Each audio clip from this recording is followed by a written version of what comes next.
Hello and welcome to Real Hi-Fi Help. Let's have a look at harsh tube amp solution. So let's just say that you're in a store and you want to buy a more revealing tube sound, a bit like this Jadis amplifier here. But you hear it and think, oh my god, this is really bad, mostly because the sound is just so harsh. So what you do is you then get the store owner to put some other tubes in it, and then suddenly the sound is a lot more pleasant. But now part of the detail is then gone. I mean, what I just described is what a lot of people who own tube amplifiers, the everlasting problem that just goes on and on and on. You want to kind of reveal more detail, but it gets too harsh. Then you make it more warm, and then it gets too shut in, and you lose a bit of the detail. And it's just one of those things in hi-fi that is a bit tricky. And I just wanted to point out with this tube scale here, if we can imagine that we have a scale from 0 to 10, where 0 is the worst, 10 is the best. And if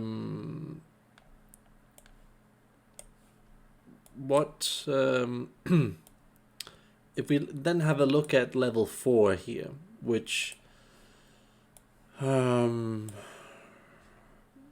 could be simply because you're using a standard of tube that is a bit better and more revealing at this level than standard.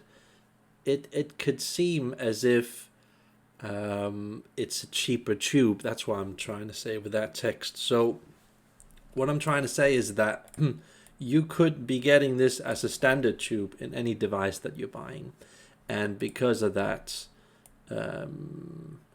you then could try to resort to this lower level of warmth, which makes it more pleasant.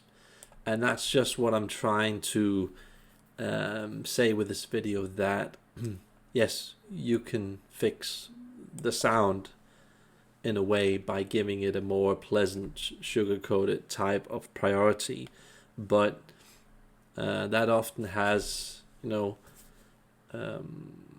lot of ramifications involved, because it basically just removes all those small subtle details by doing so. So I just wanted to kind of make people aware that you kind of want to challenge the scale here and go with a sound that is as evolved, revealing as possible, but with the highest level of warmth.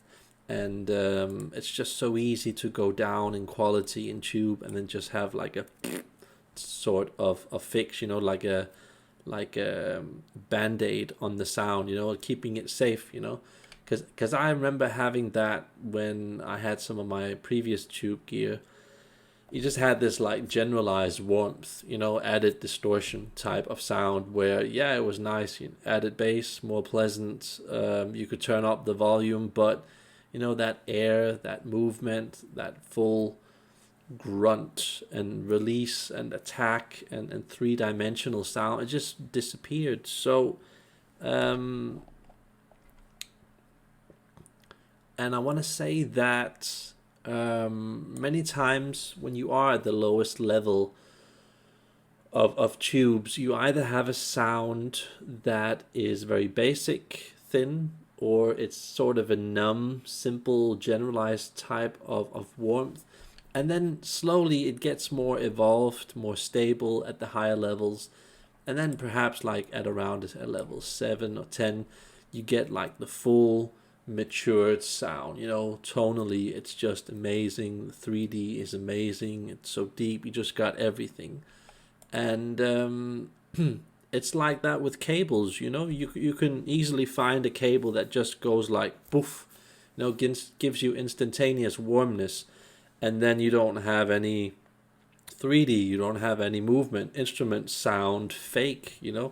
I've tried that a lot of times, and when you start getting into these sorts of ways of solving problems, you then get a tube sound that is overly numb, tonally imbalanced, doesn't really move. And then from that point on, what's going to happen is that you're going to gravitate towards equipment that is a bit on the pretend hi-fi side, a bit analytical. You're going to get an MIT power bar set or Shunyata Hydra 2 power bar, whatever, because that's the opposite sound of what you're having, and you think that that's going to give you like the best detail, but what you're doing is that you just you're mixing two opposites. So you're just taking something that's overly warm, mixing it with something that's opposite, so you get something that's kind of in the middle.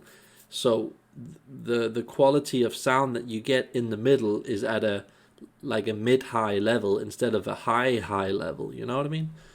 So that's just basically what I wanted to say with this video, that you want to avoid that, and it's just very difficult because you can easily run into a lack of 3D, lack of separation, lack of clarity, bad structure, bad vocals, bad instruments, and you just want to kind of, it's so difficult, avoid the extremely harsh sound, but also the extremely suppressed sound. You want to kind of find a middle point where you're challenging both of those worlds.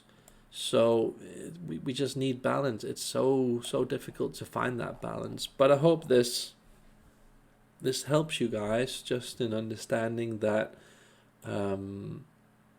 sometimes you just need to challenge the gear a bit more instead of settling with some kind of a generalized warmth type of sound. It's very, very easy to do that, especially at the lower levels, because lower level gear doesn't really want to show you really revealing detail. You kind of have to settle with a certain class of tube that keeps it safe. So lower level gear needs slightly lower level tubes, and then the more that you get up in class, perhaps when we're dealing with this higher class of gear, then we need to get into some more expensive tubes that also give a good amount of quality. Price alone isn't a thing that does it, but it's usually an indicator. So I hope that helps you guys.